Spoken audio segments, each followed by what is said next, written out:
اور حضرت علی فرمایا کرتے تھے یحبنی اقوام، کچھ لوگ میرے ساتھ محبت کریں گے، کچھ لوگ میرے ساتھ محبت کریں گے حتی یدخل النار فی حبی، یہاں تک کہ میری محبت کی وجہ سے جہنم میں داخل ہو جائیں گے۔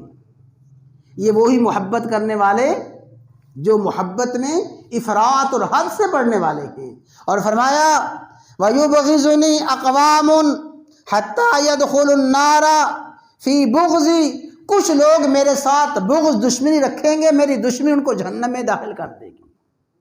تو حضرت علی رضی اللہ تعالیٰ عنہ کے ساتھ محبت میں حد سے بڑھ جانا یہ بھی گمراہی ہے، اور معاذ اللہ آپ سے دشمنی رکھنا یہ بھی گمراہی ہے۔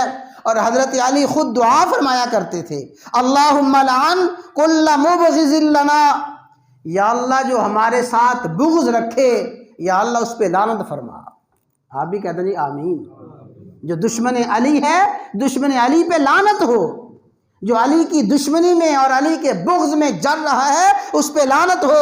اور فرماتے تھے وَكُلَّ مُحِبٍّ لَنَا غَالٍ، اور ہر ایسا محبت کرنے والا جو ہماری محبت میں غلو کرتا ہے، غالی محب پر بھی اللہ کی لعنت ہو، دشمن پر بھی اللہ کی لعنت ہو، اور محبت میں حد سے بڑھ جانے والے پر بھی اللہ کی لعنت ہو۔